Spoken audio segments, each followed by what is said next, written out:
할렐루야. 지난 한 주간 동안도 잘 지내셨나요? 하나님의 은총의 빛이 저와 여러분들을 비추고 있습니다. 하나님의 시선이 저와 여러분들의 삶에 머물러 있습니다. 하나님께서 우리의 과거와 현재와 미래를 다 알고 계십니다. 우리의 모든 문제를 하나님께서 다 알고 계시는데 하나님께서 우리의 아픔도 눈물도 기쁨도 다 아십니다. 운동선수들은 최고의 선수가 되기 위해서 혹독한 훈련을 합니다.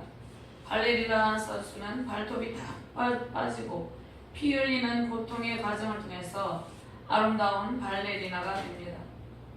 정치, 경제, 사회, 문화, 예술 모든 분야에서 승리에 위치해 있는 사람들은 혹독한 훈련 과정을 통과한 사람들입니다. 그의 개척을 시작해서 성장하기까지 성장의 혹독한 훈련을 반복하면서 성장합니다. 저절로 되는 것은 아무것도 없다는 것입니다. 누군가의 희생이 반드시 따른다는 것입니다. 저는 발레리나 강수진 씨가 있는데요. 강수진 씨의 발을 한번 보세요. 강수진 씨, 제가 저기 이제 영상을 보고 그 혹독한 훈련 과정을 통해서 그가 세계적인 발레리나가 되었다는 것입니다. 그런데 저와 여러분들 하나님께서 여러 가지 훈련을 시키는데 재정적인 훈련도 발레리나 강수진 씨가 겪었던 혹독한 훈련 과정과 같다는 것입니다. 운동선수들이 부상을 당하거나 슬럼프에 빠지면 좌절과 낙심, 패배감이 있습니다. 재정적인 혹독한 훈련도 마찬가지라는 것입니다. 사업을 하면서 사업가들은 경란에 빠지기도 합니다. 그로 인해서 좌절하기도 하고 심지어는 어떠한 사람들은 재정적인 고통을 견디지 못하여서 좌절하고 목숨을 잃기도 한다는 것입니다. 그런데 그러한 믿음으로 그러한 혹독한 훈련 과정을 통과하게 될 때 하나님의 놀라운 이적을 체험하게 된다는 것입니다. 재정의 기름 부으심으로 재정의 풍성함이 넘치게 된다는 것입니다. 쉽게 세워지는 개인이나 가정, 교회는 견고하지 못한다는 것입니다. 하나님의 뜻을 이룰 수도 없다는 것입니다.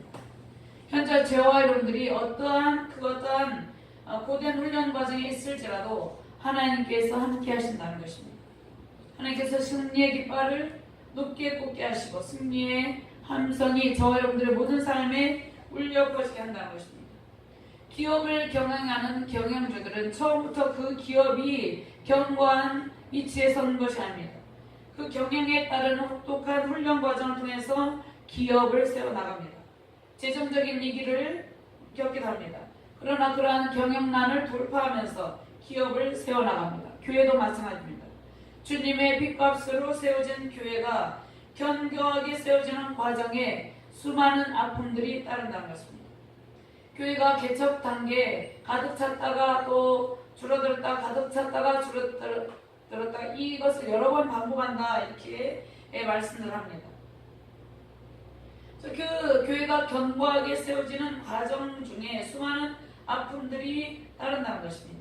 무엇이든지 쉽게 세워지는 것은 쉽게 무너지지만 혹독한 훈련 과정을 통해서 세워지는 개인, 가정, 교회, 기업, 국가는 무너지지 않는다는 것입니다. 우리나라도 마찬가지지 않아요? 그동안 우리 대한민국이 세워지기까지 수많은 혹독한 훈련 과정이 있었다는 것입니다. 전쟁의 아픔이 있었고 나라를 잃은 슬픔도 있었고 여러 가지 외적의 침입도 있었고 고통들이 있었다는 것입니다. 그러한 과정들을 통해서 이러한 견고한 나라로 아름다운 나라로 세워져 있다는 것입니다. 견고하게 세워져서 그 가정과 기업과 이 국가를 통해서 풍성함이 넘치기까지는 수많은 시간과 인력과 재정이 필요하다는 것입니다. 그 모든 과정 가운데 하나님의 풍성한 은총의 빛이 필요합니다. 특별히 지상교회는 전투하는 교회다 이렇게 말씀하고 있습니다. 천상의 교회는 모든 것이 완벽하여서 풍성하여서 부족함이 없지만 이 지상의 교회는 끊임없이 전투하면서 여러 가지 환난을 만나기도 하고 고통을 겪는다는 것입니다. 특별히 지상의 교회는 영적 전쟁의 최선두에 있습니다. 선두에서 강력한 돌파력으로 모든 난관을 뚫고 나가야 된다는 것입니다. 하나님께서 저와 여러분들이 그 어떠한 혹독한 상황 속에서 고통하며 신음하든지 그곳에서 함께 하시며 강력한 돌파력으로 모든 문제를 이기게 해주십니다. 자, 모든 성도들은 이 광야 같은 세상에서 영적인 전쟁을 치르고 있습니다. 이 영적인 전쟁 가운데서 감각이 무뎌져서 영적인 전쟁에서 패배하며 주저앉아 있는 성도들도 있습니다. 자, 우리는 이 혹독한 영적 전쟁을 통과하면서 저 천성을 향해 가고 있는 예수 그리스도의 강한 군사들입니다. 현대 많은 성도들이 특별히 재정의 혹독한 훈련으로 고통을 겪고 있습니다. 특히 목회자들도 그렇습니다. 목회자들이 재정의 혹독한 훈련 과정을 겪는 것은 교회를 더욱더 견고하게 세우고 성도들의 고통과 아픔을 이해하고 돌봄의 사역을 잘하려는 그러한 하나님의 계획이 있기 때문에 그러합니다. 그러한 과정 속에서도 하나님께서 함께 하시면서 하나님께서 매일매일의 놀라운 은총을 베풀어 주십니다. 제 예수 그리스도의 강한 군사가 세워지고 교회가 견고하게 세워지는 동안 수많은 혹독한 시련들이 있습니다. 특별히 이것은 우리가 배우는데요. 고독의 훈련이 있습니다. 고독훈련. 고독은 하나님께서 광야에 두시고 혼자 두십니다. 예수님께서도 이 고독훈련 하셨잖아요. 광야에서 금식하면서. 모세도 40년 동안 이 위대한 광야에서 고독훈련 하셨습니다. 기초적인 고독훈련과 믿음훈련과 기도훈련, 말씀훈련, 전도훈련을 통해서 하나님의 뜻을 이루게 된다는 것입니다. 그런데 저와 여러분들이 이 광야 같은 세상에서 저와 여러분들과 또 세상 사람들이 가장 많이 겪고 있는 것은 인간관계 훈련입니다. 또한 재정 훈련입니다. 또 질병도 있지만 특별히 인간관계 훈련이 있고 재정의 훈련이 있습니다. 이과의 관계와 재정 훈련은 서로 밀접한 관계를 이루게 됩니다. 그런데 먼저 우리가 십계명에 보면 하나님과의 관계, 이웃과의 관계가 있는데 하나님과의 관계 회복을 통해서 우리가 이웃과의 관계 회복이 이루어집니다. 그것을 통해서 재정이 풀리는 역사가 일어납니다. 그럼 이웃과의 막혔던 관계 회복을 통해서 막혔던 재정이 풀립니다. 이것을 잠깐 말씀을 드리면, 이해를 돕기 위해서 말씀을 드리면, 세상의 재정의 법칙과 우리의 성도, 우리 하나님의 자녀들이 취해야 될 재정의 법칙이 다르다는 것입니다. 어떤 사람이, 어떤 학원을 하는 사람이 레슨비를 가난하고 힘든 사람이 10개월이고 20개월이고 안 주고 밀려있을 때, 그 사람이 도저히 줄 수 없는 상황에 있을 때 그것을 독촉해서 받을 수도 있지만 그것을 탕감해주면 하나님께서 몇십 배, 수백 배로 채워주신다는 것입니다. 그것이 이웃과의 관계라는 것입니다. 그러니까 우리가 하나님과의 관계 회복을 통해서, 이웃과의 관계 회복을 통해서 어떤 막혔던 재정이 풀게 된다는 것입니다. 원래 창조 시에는 모든 것이 풍족하여서 재정적인 결핍이 없었습니다. 하나님께서 창조한 모든 것을 다스리는 권한을 저와 여러분들에게 임하셨습니다. 인간에게 임하셨는데 창세기 1장 28절 말씀에 하나님이 그들에게 복을 주시며 하나님이 그들에게 이르시되 생육하고 번성하여 땅에 충만하라, 땅을 정복하라, 바다의 물고기와 하늘의 새와 땅에 움직이는 모든 생물을 다스리라 하시니라. 하나님께서 저와 여러분들의 복을 주시고 세상을 정복하고 다스리는 권세를 주셨습니다. 당연히 물질 세계에도 정복하고 다스리는 지혜와 총명도 주셨습니다. 하나님께서 복도 주시고 은혜도 주셨습니다. 생육하고 번성하여 땅에 충만하라. 무한하신 하나님의 복의 영역에서 모든 충만함을 누릴 수 있도록 하셨습니다. 하나님의 명령에 따른 풍성함이 우리가 누려야 될 일입니다. 우리가 또 물질 세계와 세상의 모든 영역 가운데서 우리가 정복하고 다스리는 권세로 살아가는 것이 하나님의 뜻이라는 것입니다. 그런데 인간의 범죄로 말미암아서 이 모든 풍성함을 누릴 수 있는 권한이 상실되었습니다. 사람들에게 질병의 고통이 왔습니다. 사망 권세로 인한 온갖 고통과 슬픔이 찾아왔습니다. 세상은 우상 숭배에 만연이 되어 있습니다. 만몬의 신이 세력을 펼치면서 인간을 끊임없이 괴롭혀왔습니다. 제가 사역을 통해서 수많은 성도들과 또 중직자들도 만나고 사역자들을 만나는데 많은 성도들과 사역자들이 재정적인 어려움과 고통을 당하고 있다는 것입니다. 하나님께서 저와 여러분들에게 재정적인 부분에서 혹독한 훈련하게 하십니다. 그러면 재정이 풍부하면 훈련을 받지 않아. 재정이 풍부해도 똑같아요. 재정이 풍부한 성도들을 상담해보면 주변의 형제나 이웃이 너무나 괴롭힌다는 거예요. 안 괴롭히면 재정이 풍부하고 넘치는데 달라고 한다든지 괴롭힌다는 것이에요. 그래서 재정이 많아도 훈련을 받아요. 고통을 받아요. 또 부족함에도 재정이 풍부함에도 부족함에도 동일하게 재정의 문제가 사람들을 괴롭히고 있다는 것입니다. 이것은 실제적인 상황입니다. 성도들의 삶에서 재정의 문제가 가장 중요합니다. 이것이 성도들의 삶에서 대부분 성도들과 중직자들을 만나보면 사역자들을 만나보면 이것이 있습니다. 그러면 재정이 넘치고 넘치는 사람은 재정에 문제가 없습니까? 자녀를 유학을 보내고 재정이 넘치는데도 유학비를 그 비싼 학비를 미국에 보내면 그 비싼 학비를 마련하기 위해서 또 부유함에도 불구하고 재정적인 고통을 겪는 것을 보았습니다. 재정 훈련을 통해서 이것을 통과해야 되는데 이 통과할 때 재정의 기르심으로 하나님께서 승리를 하게 해주시는데 저와 여러분들에게 크고 작은 재정 훈련이 있습니다. 이것을 통과하며 재정의 기름 부으심으로 승리하는 가정과 교회 되시길 바랍니다. 그러면 김미진 간사의 재정 강의를 강의했는데요. 그분은 자신이 직접 체험한 혹독한 재정 훈련을 통과해서 그 간사의 재정 강의를 통해서 수많은 사람들의 재정적인 문제가 해결되었습니다. 재정이 풍부한 사람들도 고통을 겪기는 마찬가지인데 가장 중요한 것은 재정 훈련을 통해서 하나님의 뜻을 발견하고 청지기의 신앙관을 가질 때 우리가 재정의 풍요로움과 그 재정 문제에서 자유함을 누릴 수 있다는 것입니다. 하나님의 뜻 가운데 뜻 안에서 재정의 풍성함이 넘칠 때 가정이 사업이 교회가 하나님의 뜻을 이루게 된다는 것입니다. 오늘 주시는 말씀을 통해서 강력한 재정의 기름 부으심이 저와 여러분들에게 임하시길 주님의 이름으로 축원합니다. 자, 오늘 전체적으로 내용을 살펴보면요. 8절에서 9절에는 하나님께서 엘리야 선지자에게 시돈에 속한 사르밧으로 가라고 지시를 합니다. 두 번째로 10절에서 14절까지는 엘리야와 사르밧 과부가 만나게 됩니다. 만나게 돼서 만나서 서로 대화를 하는 내용이고요. 또 15절에서 16절까지는 사르밧 과부의 순종을 통해서 통의 가루와 기름이 없어지지 않은 이적에 대해서 말씀하고 있습니다. 첫 번째 하나님께서 엘리야를 향해서 시돈에 속한 사르밧으로 이동하라고 지시를 합니다. 이 영적인 가뭄의 현장, 실제적인 가뭄의 현장에서 재정적인 고통의 현장에 선지자를 보냅니다.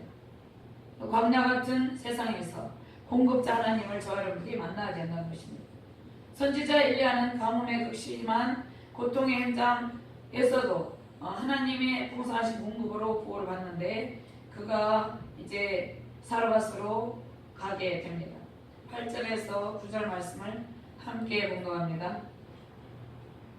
여호와의 말씀이 엘리야에게 임하여 이르시되 너는 일어나 시돈에 속한 사르밧으로 가서 거기 머물라. 내가 그곳 과부에게 명령하여 내게 음식을 주게 하였느니라. 오늘 17장 말씀을 보고 있는데요. 1절에서 7절에 엘리야는 아합 왕에게 이렇게 말합니다. 앞으로 임할 재앙을 선포합니다. 이 재앙은 우상 숭배 제약으로 말미암아서 앞으로 3년 6개월 동안 비가 내리지 않을 것이다. 가뭄으로 인해서 온갖 고통을 겪을 것이다. 비가 내리지 않으면 어떻게 돼요? 먹을 것이 없고 땅에 소출이 생기지 않아요. 극심한 가난에 고통하게 된다는 것입니다. 그것이 우상 숭배 제약으로 이 재앙이 임할 것을 엘리야가 아합 왕에게 선포를 한다는 것입니다. 이 재앙을 선포한 엘리야를 아합 왕과 이세벨이 죽이려고 하죠. 이 선포한 엘리야의 도피처를 하나님께서 마련하셔서 그 도피처로 가게 하시고 먹을 것과 마실 것을 공급하시고 보호하십니다.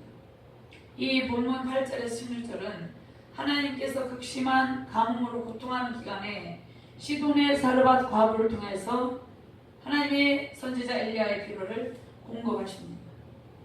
하나님께서 그리 시냇가로 인도하시고 극심한 가뭄의 괴로움 속에서도 살아남도록 엘리야를 보호하셨는데 이 6절 말씀에 보면 그리 시내가에 엘리야 선지자 머물 때 까마귀들이 아침에도 떡과 고기를 저녁에도 떡과 고기를 가져왔고 그가 시냇물을 마셨으나 이렇게 말씀하고 있습니다. 땅에는 비가 내리지 아니하고 모두가 가뭄에 고통하고 있었지만 하나님께서 보내신 엘리야 선지자, 이 택하신 하나님의 사람에게는 하나님께서 물을 주시고 먹을 것을 다 공급해 주셨다는 것입니다. 오늘 극심한 가뭄으로 고통하는 기간에 이제 사르밧 과부를 통해서 엘리야의 필요가 공급이 되는데요. 이 극심한 가뭄 속에서도 살아남도록 모든 필요를 공급하시고 보호하시는데 가뭄으로 이제 그리시의 물이 마르게 됩니다. 그리시의 물도 마르게 되자 엘리야를 새로운 장소로 하나님께서 인도하십니다. 하나님께서 엘리야가 위기를 만날 때마다 안전한 곳으로 인도하신다는 것입니다. 이 말씀을 볼 때 무엇이 생각합니까? 하나님께서 엘리야 선지자에게 이렇게 하신 것처럼 저와 여러분들에게도 이 광야 같은 세상, 이 영적 가뭄으로 고통하는 세상, 재정적인 온갖 문제로 고통하는 세상에서 안전한 곳으로 이동하게 한다는 것입니다. 하나님께서 엘리야 선지자에게 말씀을 주시고 이제 그 말씀을 전하게 하시는데 엘리야 선지자는 항상 하나님의 말씀에 순종하는 자세를 취합니다. 전적인 순종으로 하나님 인도와 지시에 따르는 엘리야를 통해서 재정의 기름 부으심이 임하게 되고 재정의 풍성함이 넘칩니다. 엘리야는 하나님께서 지시를 한 그 땅으로 가는데 즉각 말씀 순종으로 그가 나아가야 될 사역 방향을 정합니다. 하나님께서 지시하신 그 사역의 방향에 순종하면서 즉각 그 길로 갑니다. 반대로 어떻게 합니까? 이스라엘 백성들과 지도자들은 이방의 우상을 섬기며 자신의 탐욕을 따르는 삶을 선택합니다. 이 대조되는 삶의 모습입니다. 이방의 우상을 섬기는 불신앙으로 인해서 가뭄이 찾아오고 가뭄으로 고통을 겪게 되는데 지금 우리가 볼 때 이 세상이 풍요로움 같고 재정이 차고 넘치는 것처럼 보이지만 극심한 영적인 가뭄 가운데 있습니다. 고통 가운데 있습니다. 그리고 잘 사는 것처럼 보이는 사람들이 물론 그 기본적인 재산을 가지고 잘 사는 사람도 있지만 빚을 가지고 어떠한 일들을 해서 재산보다 빚이 훨씬 많은 사람들도 있어요. 그러니까 재산보다 빚이 작으면 빚이 50% 미만으로 작아야 되는데 재산보다 빚이 몇 배로 많은 사람들이 많이 있다는 것입니다. 그렇게 해서 고통을 겪고 있는 이러한 사회 현상이 있어요. 자, 엘리야는 아합 왕의 손길이 미치지 않는 이제 안전한 곳 사르밧을 하나님 인도하심 받고 사르밧 과부의 도움을 받게 됩니다. 그리 시내가 시돈으로 가게 되는데 시돈은 고대 베니리의 상업의 중심지입니다. 두로와 함께 지중해에 일어난 최대 항구 도시입니다. 그곳에 부유함이 넘쳤겠죠. 이스라엘 백성이 왜 이런 고통을 겪습니까? 시돈의 우상 숭배를 받아들여서 큰 어려움을 겪게 되었다는 것입니다. 엘리야 선지자가 사역할 당시에 시돈은 이세벨의 아버지 시돈왕 이세벨 아버지가 다스리는 지역이었습니다. 바알 신과 아세라를 섬기는 그러한 우상의 본거지입니다. 그럼 엘리야 선지자는 우상의 본거지를 너무너무 싫어했겠죠. 그곳에 가는 것을 싫어했어요. 그런데 하나님께서 시돈으로 피하라고 명령하셨기 때문에 순종을 했다는 것입니다. 자, 아합과 엘리야는 이제 아합과 엘리야가 시돈의 우상의 본거지로 시돈에 숨어 있는데 아합과 이세벨은 우상을 싫어하는 엘리야가 우상의 본거지인 시돈 땅에 숨어 있을 것이라고는 상상조차 못했을 것입니다. 그곳에 숨어 있는 줄 알았으면 가서 이제 엘리야를 찾아서 죽였을 텐데 찾지 못했죠. 하나님의 강권적인 역사로 하나님께서 그곳에 인도하시고 보호를 하신다는 것입니다. 또 사르밧 과부는 극심한 빈곤 가운데 있었음에도 불구하고 선지자 엘리야를 하나님께서 명령하여서 돕게 하십니다. 사르밧 과부를 통해서 선지자 엘리야에게 재정적인 도움을 주게 합니다. 그런데 이런 상황은 우리의 시각에서 볼 때 도저히 이해가 되지 않잖아요. 하나님께서는 사르밧 과부를 통해서 하나님께 세우신 선지자를 돕게 하시고 그에 따르는 엄청난 재정의 복을 허락하십니다. 재정의 채우심은 영적인 채우심도 포함이 된 것입니다. 하나님의 복을 허락했어요. 하나님께서 우상의 본거지 시돈에 살고 있는 과부에게 먼저 하나님의 말씀 순종을 가르치십니다. 그런 다음에 하나님의 능력과 기적을 체험하게 하십니다. 엘리야 선지자는 이세벨에게 생명의 위협을 당하고 있었어요. 그곳에 숨어 있었어요. 우상 숭배의 징벌의 기간 동안에 가뭄일 때 엘리야 선지자도 함께 고통을 당하고 있었지만 그 가운데서도 하나님께서 특별하신 보호와 인도하심으로 엘리야의 모든 필요를 채워주셨다는 것입니다. 사르밧 여인은 더욱더 극심한 재정적인 고통 가운데 있었어요. 고대 근동사회에서 과부는 사회적 약자입니다. 열악한 상황에서 사회적으로도 경제적으로 돌봄이 필요한 존재였습니다. 그래서 이 고대 근동사회에서 여인이 남편이 죽게 되면 남편이 죽게 되면 그 동생이 형의 동생이 형수를 취하해서 형사치수제도인데요. 취하해서 이 계대 결혼이 있습니다. 아내를 삼고 결혼해서 자녀를 낳고 보호하게 되었습니다. 그런데 이 여인은 남편과 사이에 자식이 있었어요.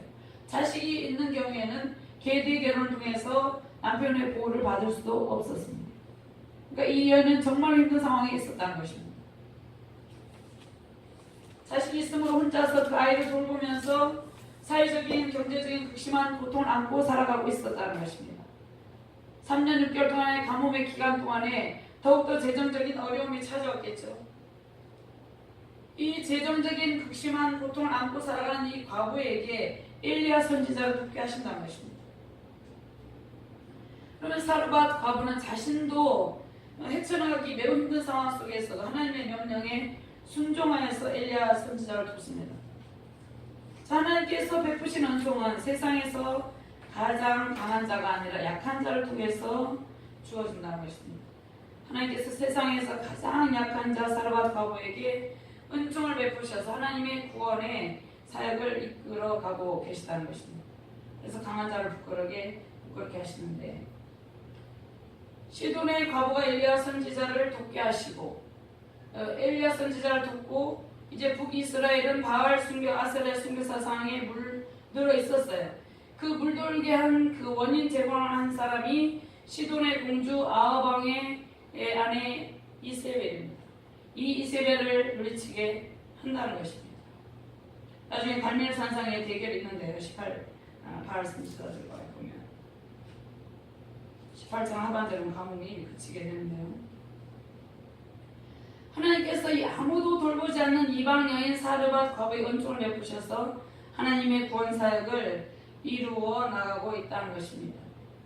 고린도전서 1장 27절 말씀에 그러나 하나님께서 세상에 미련한 것들을 택하사 지혜 있는 자들을 부끄럽게 하려 하시고 세상에 약한 것들을 택하사 강한 것들을 부끄럽게 하려 하시며 하나님께서 세상에 천한 것들과 멸시받는 것들과 없는 것들을 택하사 있는 것들을 폐하려 하시나니 이는 아무 육체도 하나님 앞에서 자랑하지 못하게 하려 하십니다.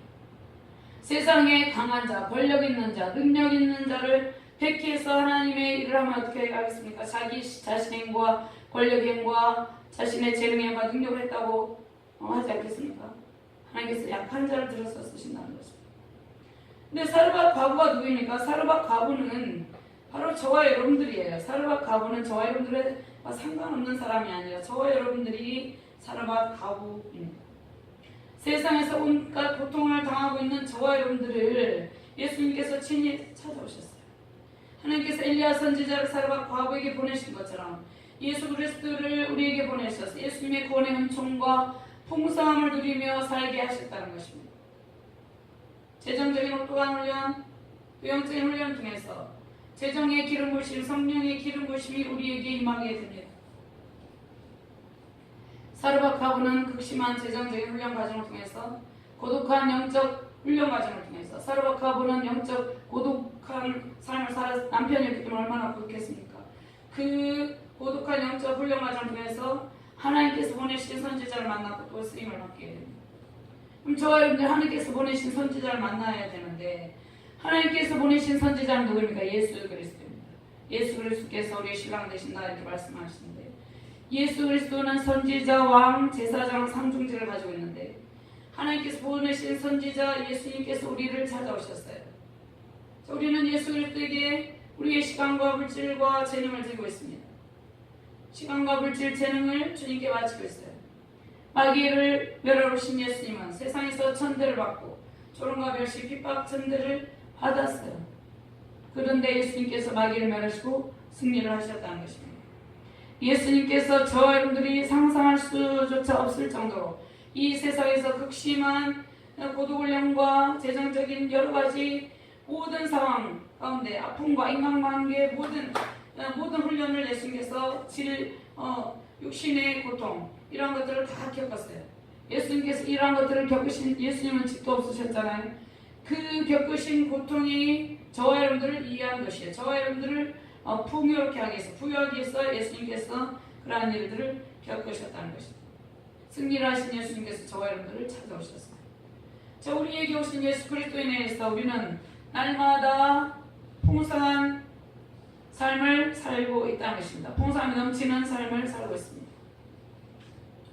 하나님께서 보내신 선지자 엘리야를 통해서 하나님께서 예비하신 구원의 통로, 축복의 통로, 재정의 기름 부으심이 끊이지 않게 하신 것처럼 예수님께서 우리를 찾아오시고 재정적인 훈련을 통해서, 영적인 훈련을 통해서 하늘의 문이 열리는 기적을 베풀어 주셨다는 것입니다.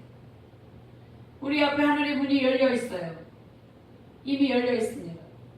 그것을 우리가 하늘의 문이 열린 가운데 하나님께서 베푸시고자 하는 모든 은총들을 받아 누려야 된다는 것입니다. 우상 숭배로 인한 극심한 영적 가뭄일 때에 사렙다 과부는 하나님께서 보내신 엘리야를 도왔어요. 그 도움으로 하나님의 풍성한 공급함을 받게 된다는 것입니다. 누가복음 4장 24절 말씀을 한번 찾아볼까요?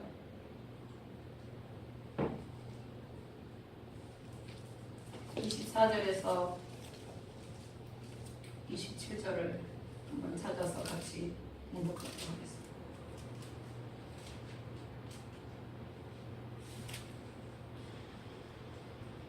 다 찾으셨으면 함께 공독합니다. 또 이르시되 내가 진실로 너에게로노니 선지자가 고향에 있으나 환영을 받는 자가 없느니라.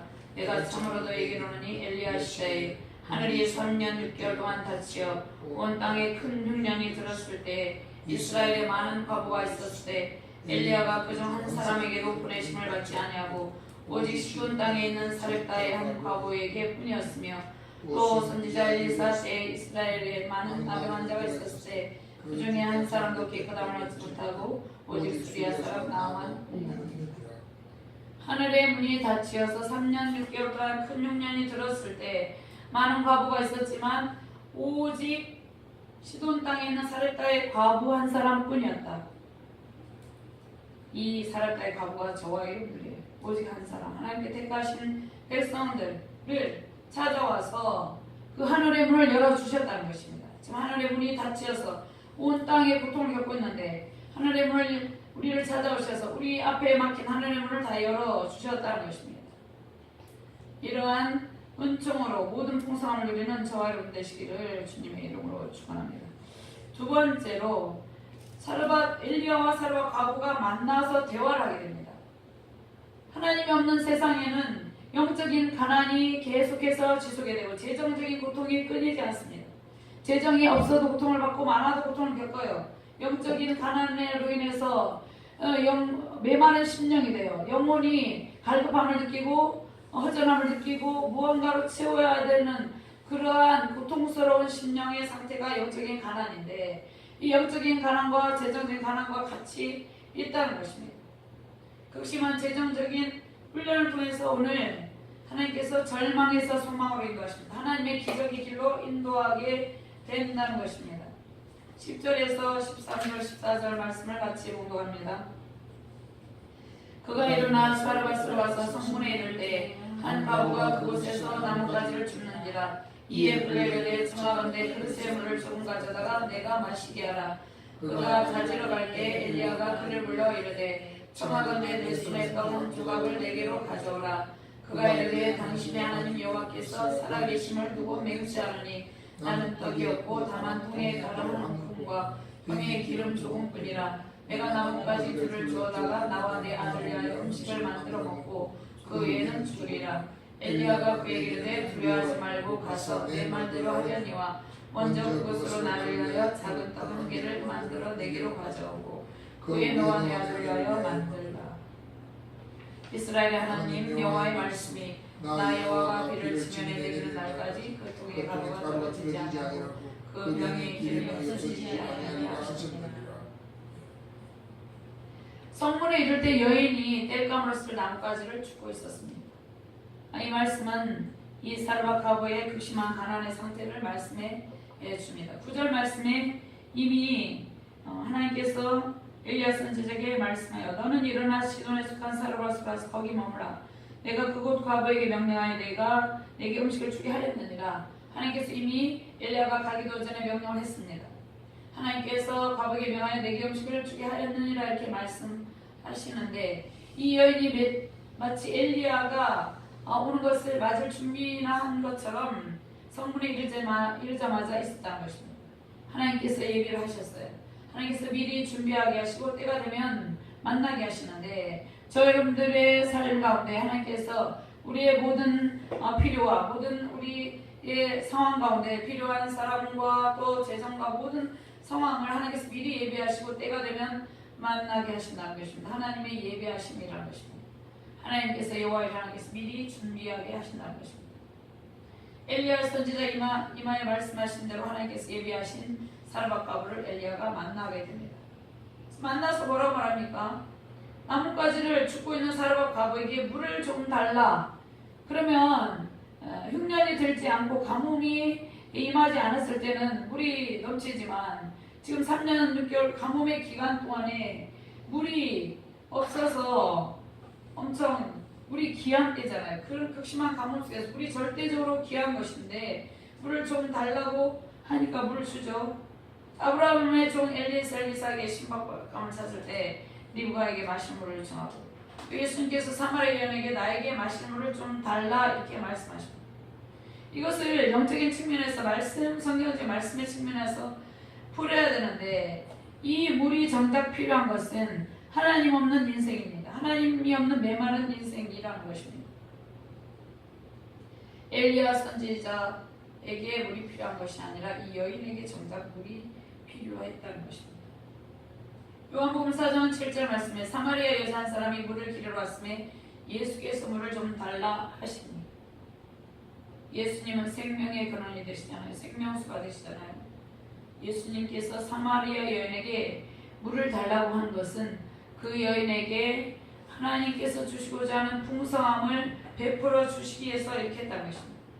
이 여인의 상황은 세상에서 남편도 없고 가진 것도 없는 슬픔의 상황,